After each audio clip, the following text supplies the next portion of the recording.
Good evening. My name is Eric Tolley, Vice Chair. I would like to call this regular meeting of the Planning Commission to order. Would you please stand and join me in the Pledge of Allegiance? Pledge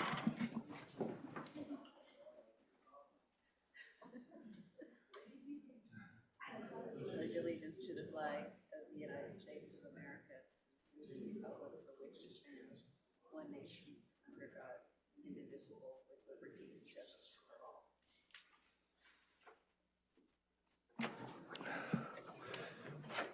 Thank you. Would City Clerk Teresa Purrington please call roll? Commissioner Munoz Morris? Here. Commissioner Flores? Here. Commissioner Cooley?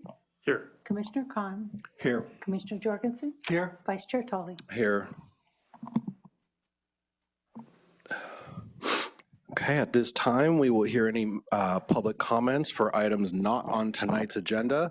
Items raised are generally referred to staff, and if action by the commission is necessary, may be scheduled for a future meeting. City Clerk, do we have any public comment?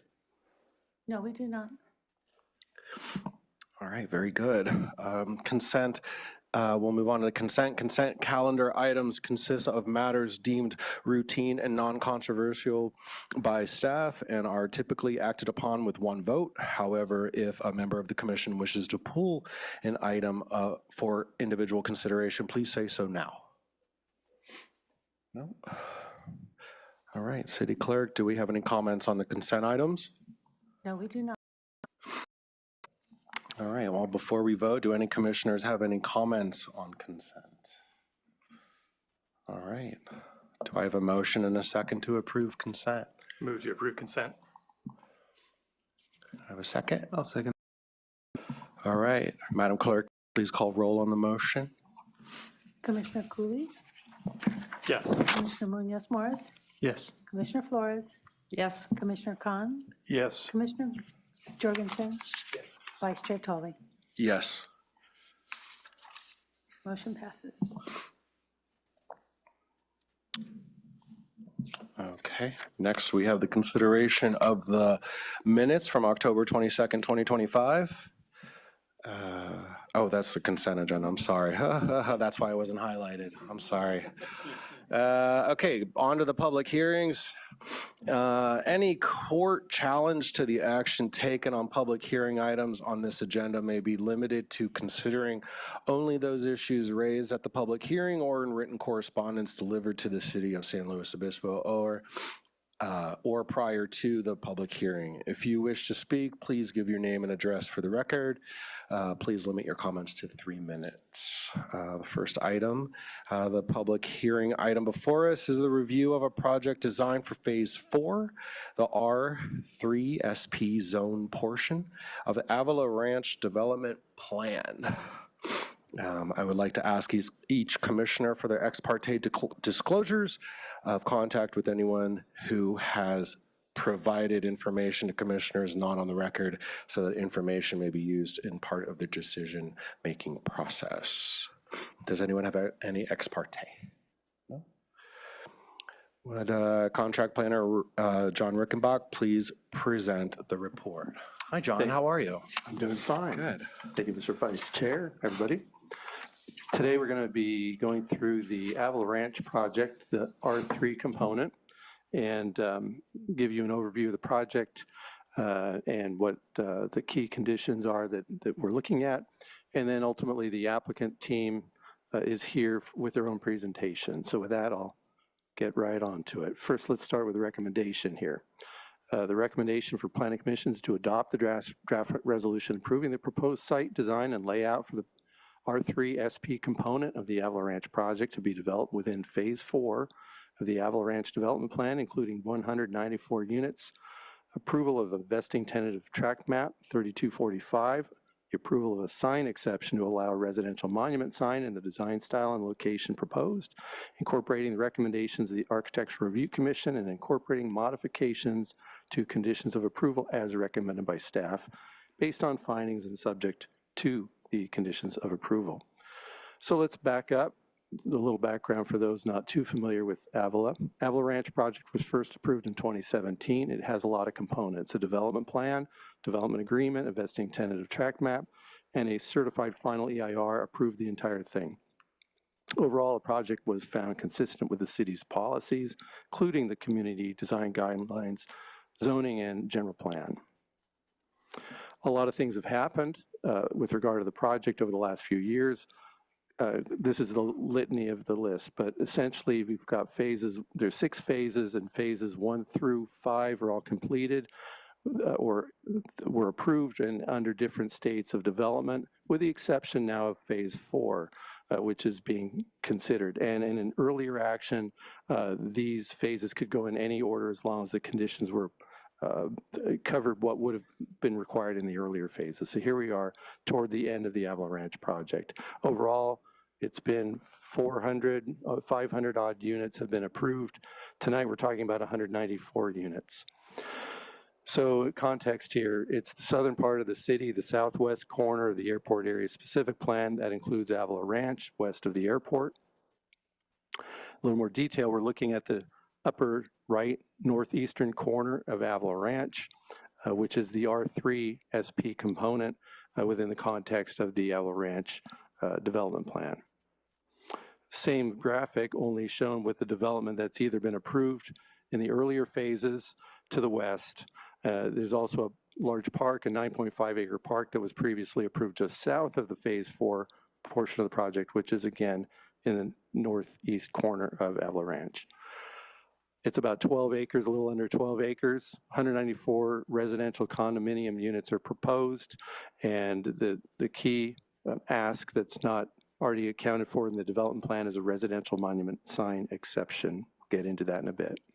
I won't go through all this in great detail, but the point of this slide is to show the differences or the similarities between what's being proposed and what's allowed or required under various city regulatory requirements. In general, it's pretty much aligning with, in terms of the parking, in terms of the height, the building heights, setbacks. There are some minor deviations to the building heights and setbacks, which I'll go through in a bit. And but essentially very similar to what's required is what's being proposed. The overall site plan, I just use this as a reference slide, but what this shows, and I think the applicant team will go into more depth on this, there are 6 different types of buildings. There are 67 different buildings overall, and the design of each is a bit different. And they all include multiple dwelling units. There's a central park within this site. It's not part of the project. It's a previously approved park, but it is integral to the development of this area. Just a couple overview slides. I think the applicant will touch on these just to give you a feel for what it looks like or what it will look like. This is looking over that park into you get a feel for the density of the project. And we're talking about units that have 3 stories here. Again, this is along Jesperson, looking more or less eastward across into the project. And this is looking from a roundabout from the southwestern corner into the project site. Again, the density shows very clearly in these slides. I alluded to the different buildings. I won't go into detail. I'll allow the applicant team to go through that. But as I say, there are 6 different building types, and these are elevations which are in the packet and within your agenda report. This is an important slide because this is what the Avila Ranch Development Plan requires for R3 and R4 in terms of setbacks and lot configurations. And the only change to this that the applicant proposes is the front and corner setback standard change from 15 feet to 10 is what they ask. Staff supports that change in order to better meet housing and design goals. Importantly, that 10-foot setback is consistent with recently updated citywide R3 standards. And so it is consistent with the overall zoning in the city. So let's talk about the monument sign exception. As proposed, and I'll get into the revision to that proposal in a bit, they have 1 externally illuminated monument sign, 12 square feet in size, reflecting the Spanish colonial architecture of the proposed development. It's in a location that's different than shown in the Avila Ranch Development Plan and would replace one of those 3 signs that are prescribed within the plan. The rationale being this is in a more logical intersection that is in a better viewing position for the entire overall development and does not otherwise create any other issues there. but there are issues with a sign in general. Monument signs are not allowed in residential zones unless there's an exception approved, subject to findings and subject to ARC review. The development plan, as I say, allows monument signs, but with an agrarian theme at 3 different major roundabouts. This one does not have an agrarian theme. A sign exception had been made for a previous phase, the R4 development, to match the architecture of that development. So there is precedent for that, and findings can be made for that. And there's flexibility allowed within the development plan or in the development agreement for Avila Ranch that allows some flexibility in such standards. The findings that are necessary are included in the draft Planning Commission resolution. So this just goes to the overall, where are the signs within Avila Ranch? And they're either gateway signs that already have been approved, signs within the R4 development, which are in the northern part of Avila Ranch. And here we are talking about one at the corner of Wright Brothers Way, one of the proposed roads, and Jesperson, to announce this project from the southwestern corner. So this project was subject to ARC review, and it was reviewed by the ARC in November.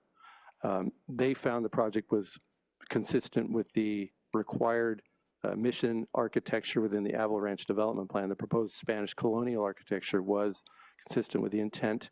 They did make some recommendations with respect to some architectural design details, which have since been incorporated into the project for your consideration by the applicant team, and they'll likely highlight that in their presentation. But the ARC did make these recommendations. They wanted better articulation on all 4 building sides, not just on essentially 3 as most had been shown previously. Balcony designs should be designed for more privacy, at least 50% opacity. The window shutters should appear to be operable, at least appear to be, if not actually operable. Again, design details. More Spanish colonial elements than were shown originally should have been incorporated in their recommendation. And then other issues, backflow preventers should have reduced visibility, and they asked, if possible, if a direct pedestrian connection to Jesperson be made by, via a special aquatic feature. It's really a drainage feature that goes through the site on the western side of the site. So those were the recommendations, and the applicant and staff responded to that within your agenda report in some detail. I'll hit on some of the highlights here. With respect to the 4-sided articulation, you can see some of the differences, what they have now proposed to create a little more interest architecturally within the development, some of the buildings which were otherwise relatively flat. Balcony privacies, most balconies already had the 50% screening, but the remainder were revised to address ARC comments. And there is condition of approval number 6, which essentially memorializes the ARC's recommendations with all these issues, but just highlighting that one here. The window shutters, more detail is now provided to provide the architectural look of being operable. Again, consistent with their direction. The monument sign was redesigned. I mean, the original proposal was the one on top. The revised design is the one on the bottom, which does better reflect the architecture, the colors, materials, the overall look of the development itself within the area. Not an agrarian theme, but there's been precedent to approving projects, monument signs without an agrarian theme, with the rationale being that it is more consistent with the development itself within the within the actual what's being proposed. The backflow preventer visibility was addressed, and again, requirements in the conditions 4 and 6 would ensure that the screening and painting and the visual prominence is reduced. And then there's the issue of the pedestrian connection. Staff did review that possibility. There is steep topography between the proposed development and the drainage feature, and for that matter, Jesperson Road, which would require some difficulties in achieving ADA requirements. And more to the point, there are other ways to access the central park within the site via other roadways that are not too difficult to do. And so this was not seen as a necessary improvement or even a feasible one given some site constraints within that area.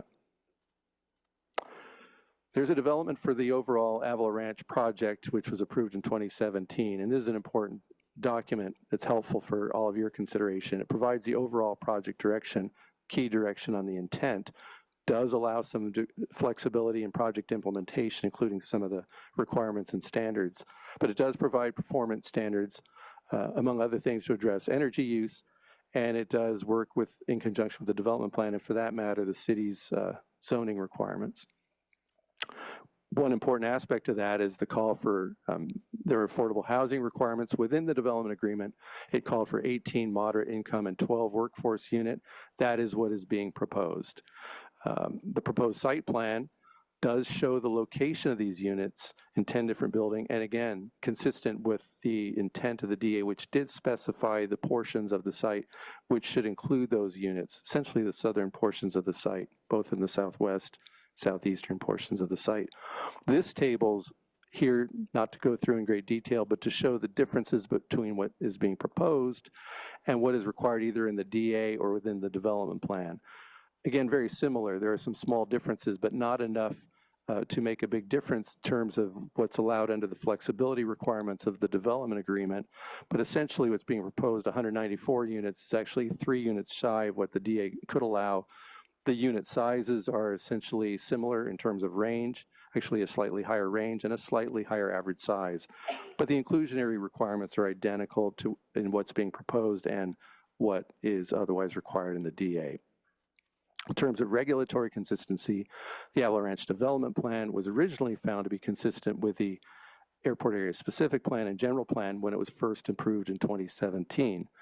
The development plan does augment city zoning requirements, so where the development plan is silent, zoning does come into play. The development agreement, as I say, allows flexibility in implementing some of these design standards, which in some cases are slightly different, so some interpretation has been needed for the previous approvals and this one as well. The applicant's proposal for the R3 standards relative to setbacks are consistent with the intent of the Avila Ranch development plan, the DA, and the zoning regulations. This is just a repeat of an earlier slide showing where the consistency is with respect to setbacks, building heights, and lot coverage. And the only difference being of any note is the slight difference in setbacks, which I had previously mentioned, which they had asked for, and staff supports that as being consistent with zoning requirements elsewhere in the city. In terms of energy use, the development plan does have energy provisions. I mean, the development agreement does, and sets performance goals. And of course, the development agreement was approved in 2017, so it has lots of references to the 2016 standards and then to the 2019 standards. But here we are coming on to 2026, and the project now is going to be required to comply with the new 2026 energy codes, which are more rigorous than what was otherwise required back in 2017 or 2019. So that's their intent, and that's what they'll have to comply with, and that's actually memorialized within the conditions. The project would use all electric appliances consistent with carbon neutrality goals, includes rooftop solar consistent with the California Energy Code, and as I say, will comply with the city's new 2026 Energy Code. In terms of CEQA compliance, the Avila Ranch Final EIR was certified in 2017 for the entirety of the Avila Ranch. Because this project is essentially consistent with what was approved then, the EIR covers this project, and so there's no further CEQA review required for this project.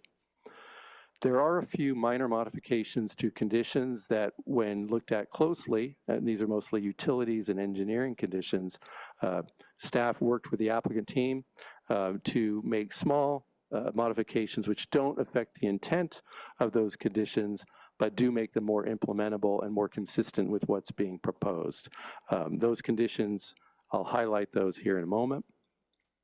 One of them is to remove one engineering condition that would have tied the building to the final map for the condominium aspect of the project, which isn't really, it's not necessary to do, and otherwise is covered elsewhere within the project's conditions.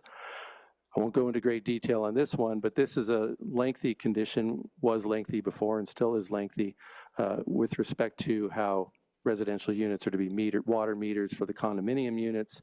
And this goes into some detail, which I'll set aside for the moment, but if you have questions, we certainly will be able to answer those in some detail. There are other small modifications to other utilities conditions relative to the on-site improvements rather than final maps showing, and the improvement plans showing the requirements with respect to the different utilities. Again, more of a housekeeping kind of cleanup here. A new utilities condition will be added with respect to the surface utility location for the paint or some other indicator for all private recycled water lines within the public rights-of-way. Again, this is more some detail with respect to implementing some of the utilities within the greater project. With that, I'll leave this slide up about the recommendation, and just want to remind all you folks that the applicant team does have a presentation which will likely go into more detail on some of the design aspects. And with that, I hand it back over to you. Thank you, John. Fellow commissioners, any questions for staff at this time? No? Yeah, yes, sir. I might just have a quick one. The monument signs, is the updated version, modified version, the result essentially of city feedback? And so the applicant was, the top one was the originally proposed one, yeah? Yes, it's directly a response to the ARC's feedback on what the monument sign should include. Okay. Do you know if the removal of like I don't know what to call it, the pergola or gazebo element of it was because it's now being proposed to be placed on a roundabout, and it would, like, is there a reason why it just seems like, I get the design element, but it seems like it's a simplification of what we originally had approved, and I was just wondering if there was a logic behind that? Well, first of all, the monument sign hadn't been originally approved. There was no approval of the monument sign. It's Excuse just, me. that's what they had proposed. The original proposal, okay. Exactly. I'll let the applicant, when they come up, speak to that question. They may have some Thank you. insight. Any other questions for staff at this time? Okay. The applicant has 10 minutes for public testimony and may reserve any portion of that 10 minutes for response. Please let the city clerk know if you would like to reserve time for that response. Great.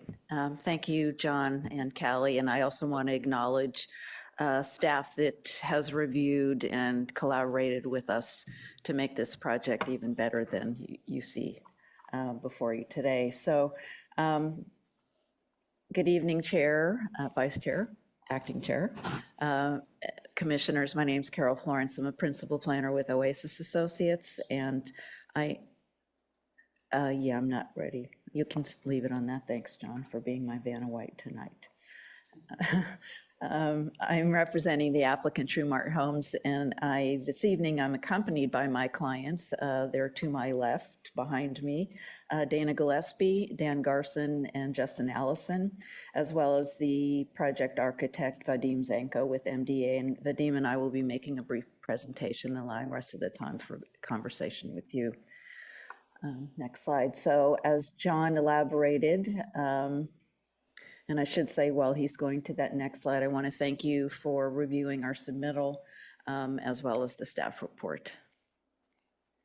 So our request this evening is to adopt the resolution approving the site design and the layout of the multifamily project that incorporates the ARC recommendations and based upon the findings and subject to, and I really like saying this next part, 84 mitigation measures and 130 conditions of approval, and the new 30 plus or minus as revised conditions of approval that John introduced this evening. And of course, based upon the airport area specific plan, the Avila Ranch development plan, the development agreement, and the community design guidelines. Next slide, please.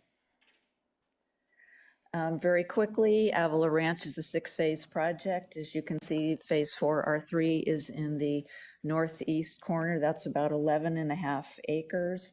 And again, this also depicts the other phases in the project, which includes the R2 product, which was in phases 1 through 3. There was the R1 single family residence in phase 5. And then phase 3, R4 multifamily, which included essentially 2 projects.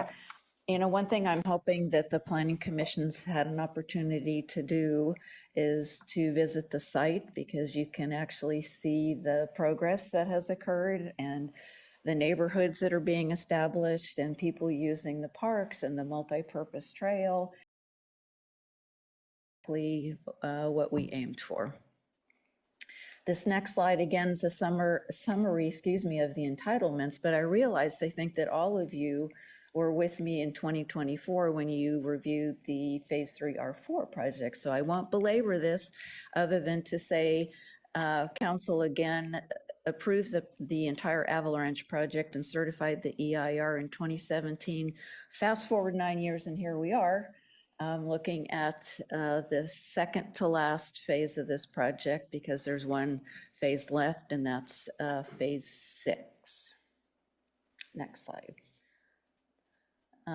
This certainly doesn't capture all of the offsite improvements that have occurred, nor the on-site, but you know about Buckley Extension, and now it goes through to Higuera. Certainly you've noticed the widening of H.L. Lane, and there's a number of various intersection improvements that have taken place.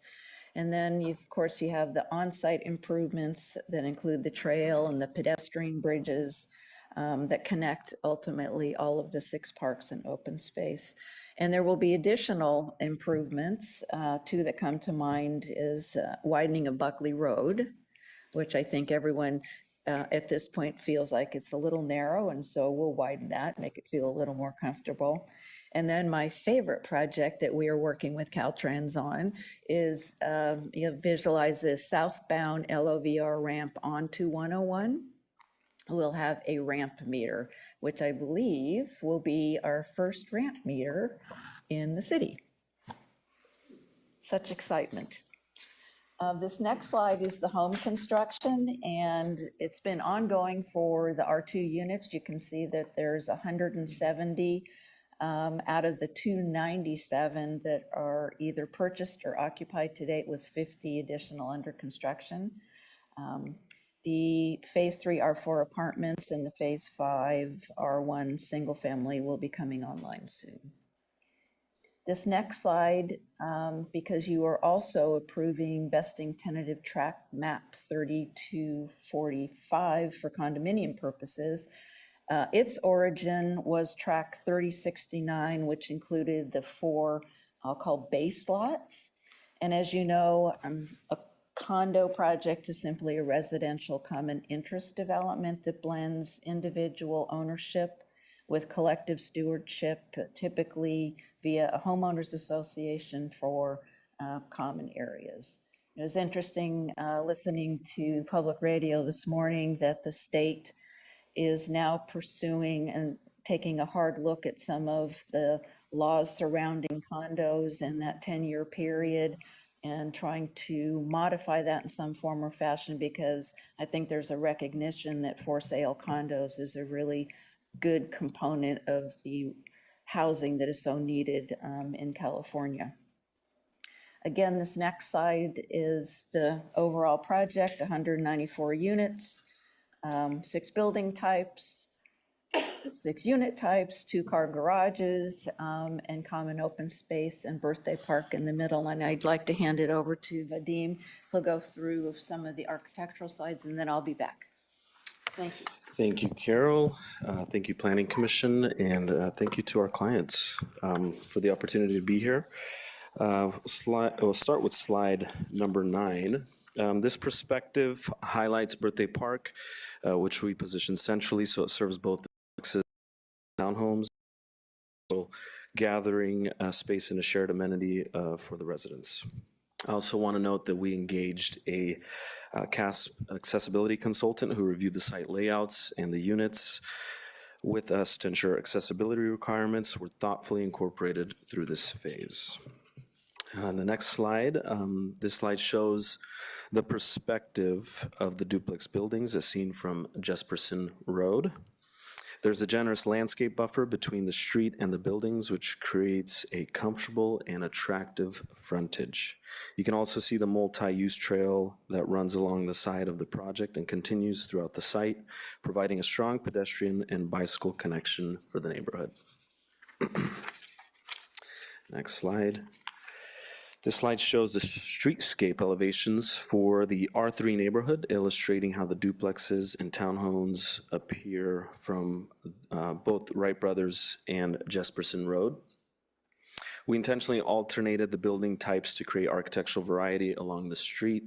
You can see the difference in massing, roof lines, color palettes, which gives the neighborhood a more residential rhythm and avoids repetitive elevations.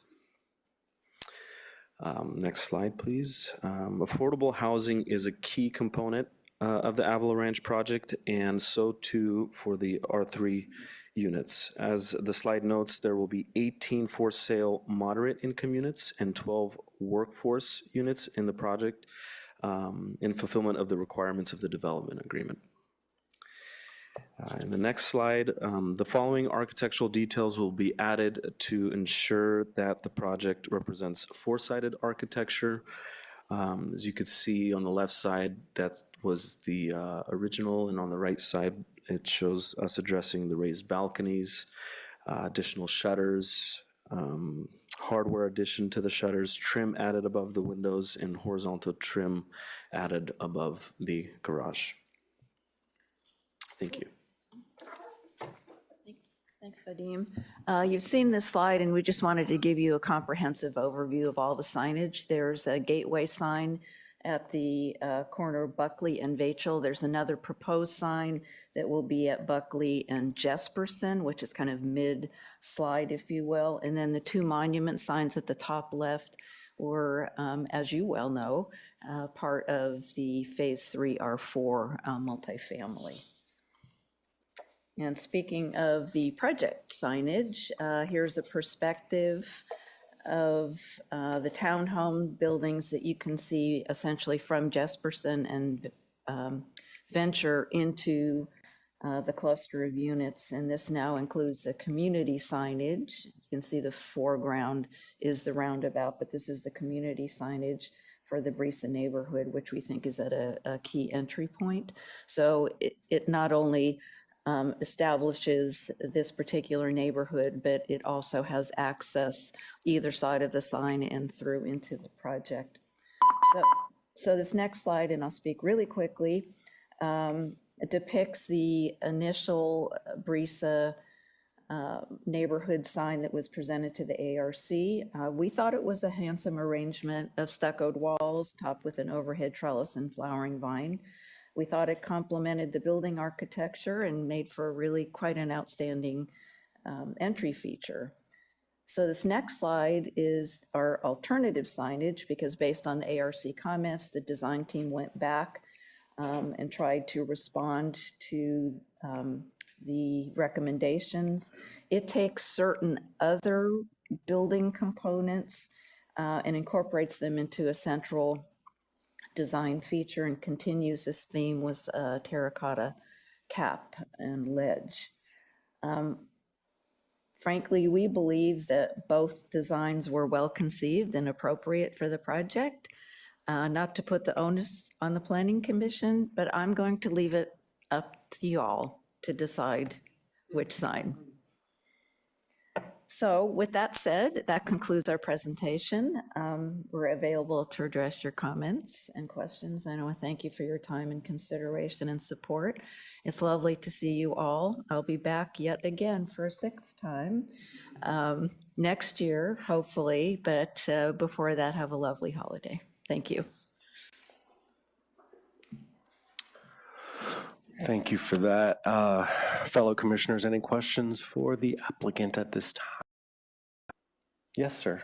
Your mic's on. So it's good to see an evolving and maturing project. It's in a lot of ways, it's in to see extra attention to being sure we're up to date with the volume of solar panels and a whole bunch of things where, you know, they weren't really required way back in 2017, or they weren't in the same way.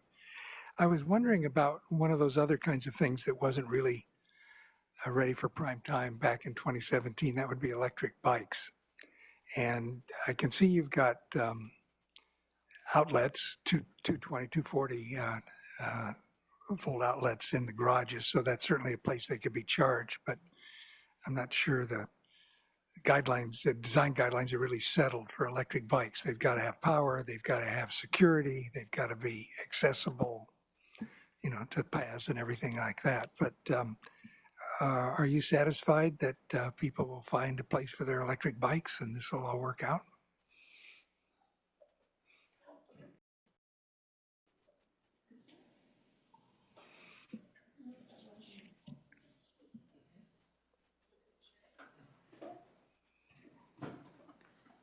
Thank you for that question. We weren't quite prepared, but I'm going to ask Dana to address When you that looked for you. around, I thought someone might bike in. Hi, good evening. Nice to see you all. Yes, Dana Gillespie with Trumark Homes in Avila Ranch. The site plan does currently address e-bike, the bike sharing program. It is a requirement in Avila, and I don't know if John is pulling up something specifically, but the package that is under review does incorporate e-bikes specifically into the site plan and disperses them throughout the Bike site. sharing. does, The bike right, sharing, yeah, and e-bike sharing. Yeah, not the individual bikes that people may have, but Yeah, got it. yep.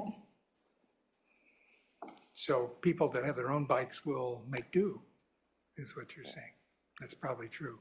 The individual garages are designed to have a bike parking space. I don't know if somebody else from our team can respond to I didn't see that. okay. I didn't see that. Yeah, mentioned. there is a dedicated bike space as to the E component. I don't know if, Justin, you can speak to that? The whole team tonight. I didn't see an elevation. Yes, platform good evening, plan. Justin Allison, Trumark. We don't necessarily have a e-bike parking spot in each garage because it's not a condition or a code issue, but we do have outlets in the garage, throughout the garage, that people could, you know, plug their bikes into if they want to power them. Yeah, good. It's just that when I visited the site, we were talking about this before, it's close to Trader Joe's. It's close to a bunch of things, and I think we'll see much more development that way. And I suspect that electric bikes will prove really popular for. Yeah, definitely. I think you see the trend going already. We hope that people utilize the electric program that we have. Yeah. That's located in one of the parks that will, you know, really help that. Good, thank you. Yeah. Well,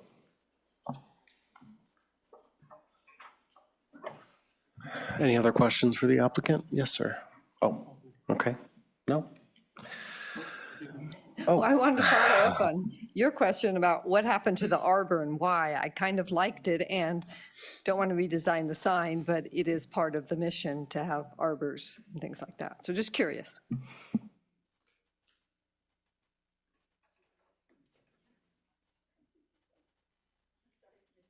Was that a question? Oh, well, that was our first design. And Yes. so we thought we would respond to ARC's recommendation, ergo the second design. So the second design didn't necessarily lend itself to the overhead structure and the vine.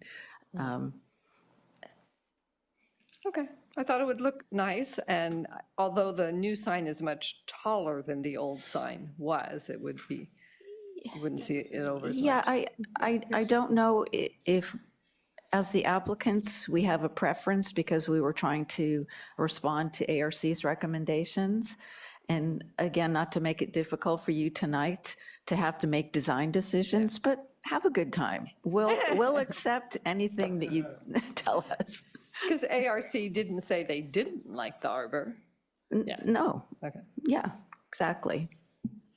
And just to clarify, what ARC asked for was to have the sign reflect more of the Spanish colonial elements than they thought the other sign did. But it's certainly within your purview to go with whatever you think is best in this situation.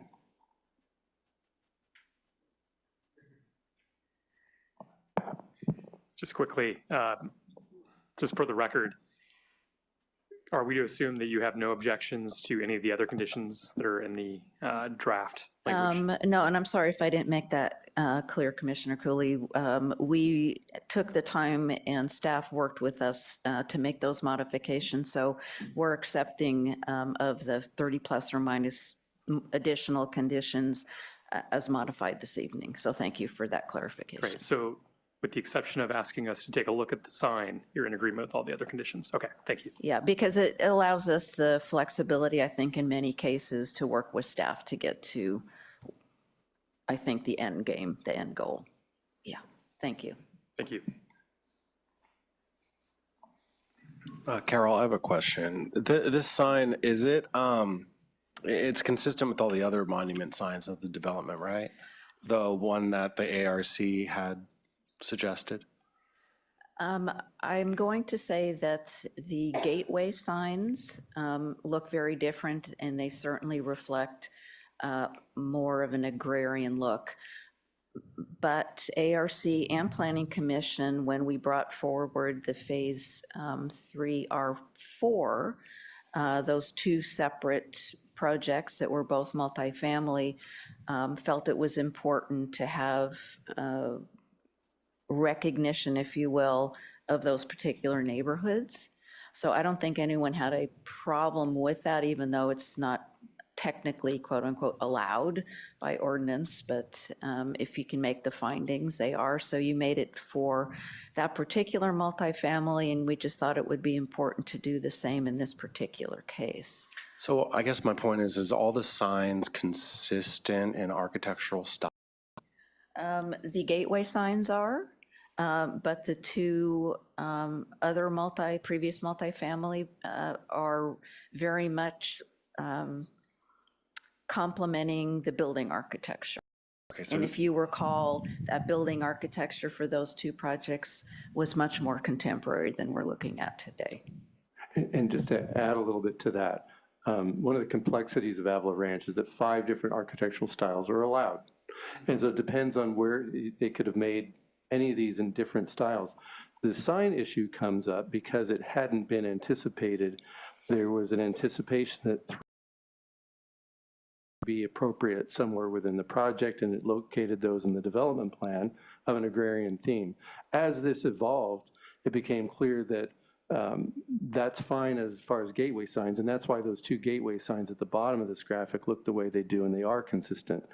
But with the certain higher density developments, there was a recognition that that there could be monument signs to introduce those products, which have completely different architectural styles, and that's okay. But that's why they're not consistent with each other. They reflect the actual development themselves. Okay, that Thank you, answers John. that. Thank you, John. Could I just quickly ask what the agrarian theme is? Because I don't think I fully understand what it is. I can get a sense by looking at the 2 monument signs here at the bottom, but is it like a Cliff's Notes version of it that we can familiarize ourselves with? Within the development plan itself, there's a graphic in there that showed a conceptual idea of what agrarian theme would mean. I think the intent originally was, this is on the edge of town, there's agriculture just to the south, do something that reflects the heritage of the area. But, and those signs that were, that were previously discussed were reviewed by ARC as well, that were part of other aspects of the project. So the issue is things could go into an agrarian theme, and none of it was really specified. That's why there's some discretion here. Okay, thanks. Any other questions? Madam Clerk, do we have anyone from the public wishing to speak on this item? No, we do not. Okay. Any other questions for staff? Last chance? No? All right. Oh, yes, sir. I'd just like to make a comment. I too like the arbor above the sign. There's something about it that I liked about it. As I'm putting in my 2 cents in. That's it. Would you like to make a motion with including the arbor? So we would include the arbor with a new sign. Is that the thought? With the sign consistent with the recommendation of the ARC, yeah.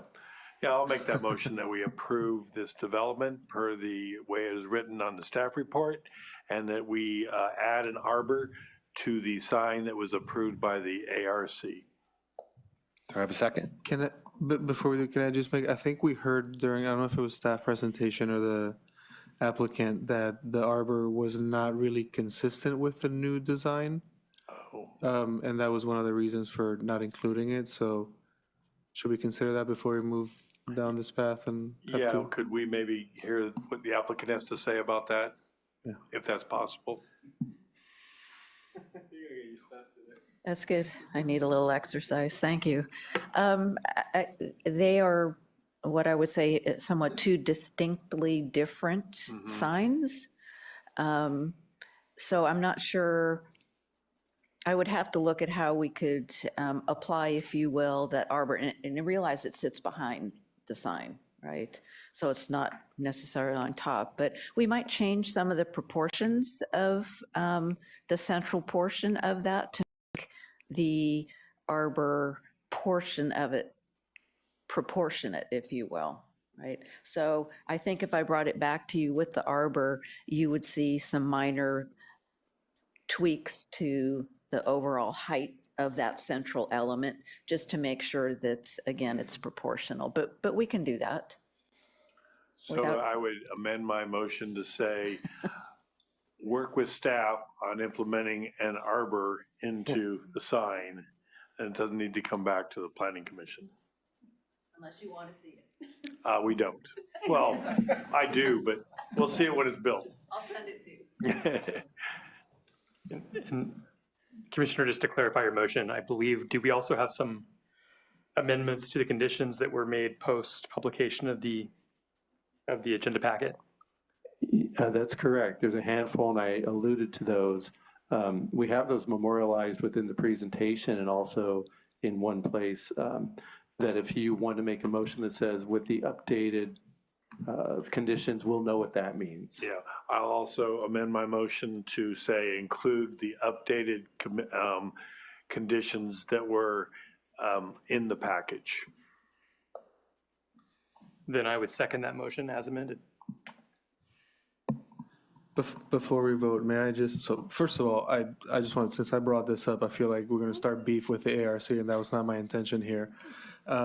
Second of all, and I know that I'm kind of getting into like purely subjective realm here, but I'm going to be supportive of the motion because I think it's a good blend of it. But I mean, if we're just going on opinion, to me, the top one, the original proposed one, it's just nicer. It seems more sophisticated. I understand that the bottom one is more in line with the design elements of the neighborhood, but I would expect to find a barbecue behind there, to be honest with you, on that bottom one. And the top one just feels just more sophisticated to me. And yeah, and if it's a matter of matching the color to make it more like terracotta or something like that, but I would hate to see that top design be lost. But that's my personal opinion. That has nothing to do with what they're legally allowed to to do. So just to address personal opinions, I would agree with you. I like the top sign better also, but I didn't want to mess with the ARC and their opinions. And so I wanted to bring the arbor back in because I did like the way it felt. So I'm back in your play. And just so you get a feel for, realize that the ARC has not looked at the bottom design. That's the applicant's effort to address the ARC's issues. So if you feel addressing the ARC's issues could be accomplished by the first sign with some hybrid element, there's a lot of ways this could go, and it is your purview to decide how you want to deal with the sign issue in the first place. okay, well, I mean, I saw some tentatively nodding heads back there, so I think there might be an opportunity for the applicant to work some magic on this and maybe reconceptualize it a bit. Great. So back to you with your motion. I agree with what you said, that have them work with staff on reconceptualizing the sign while meeting the ARC's intent, but adding an arbor into it. Yeah, and tell them that we're sorry, that we didn't mean to insult them, or I didn't anyway. And I will congratulate the development team and the staff. You always want your planning commission arguing about an entrance sign. I mean, Yeah. it's a pretty small item. Commissioners, I would also, sorry.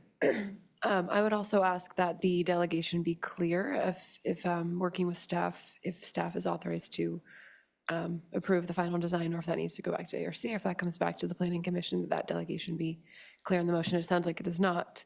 Nobody wants it to come back to the planning commission, but I would just like that to be clear in whatever motion is made. I will clarify the motion and say I did not intend this to come back to the ARC or the planning commission, that I will let staff and the development work together. They've heard our intent, our discussion, and I think they understand.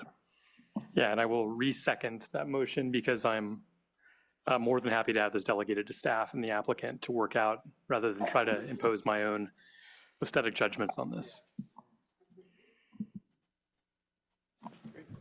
Okay, any other comment? Madam Clerk, can you call roll? Commissioner Khan, Yes. Commissioner Cooley, Yes. Commissioner Munoz Morris, Yes. Commissioner Flores, Yes. Commissioner Jorgensen, Yes. Vice Chair Tully. Yes.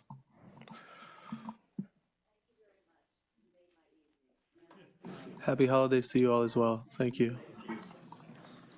Okay, now for staff updates and agenda forecast, would Deputy Community Development Director Tyler Corey please provide that update? All right. Fully members of the commission, this is our last Planning Commission meeting of the year. So with that, our next regularly scheduled meeting is not until January 28th.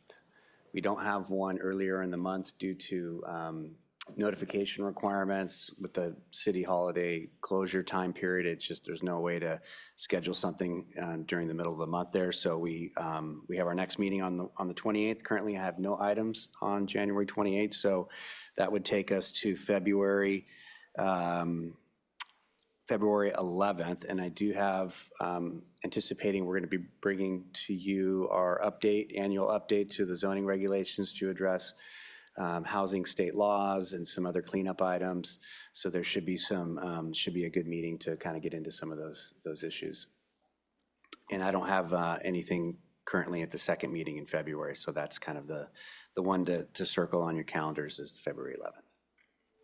And I was in receipt of a memo today from from Director Timmy Tway about the fraternities. So I guess we'll be seeing that again next year. Yes. Yes, we do have a couple of re-reviews that will be coming back to the Planning Commission. At this point, it might be in potentially the second meeting in February. But there were some citations that were issued, and one of them still kind of going through a final appeal process, and then we'll kind of see where that lands. And we for sure have one, but we might have two, and I would put them both on the same open agenda if we have it. Very good. Thank you. There's the regular meeting of December 24th and January 14th, 2026 will be canceled due to Christmas and the New Year's. Our next regularly scheduled meeting is January 28th. That may or may not be canceled. Everyone have a wonderful holiday, and I adjourn. Thank you.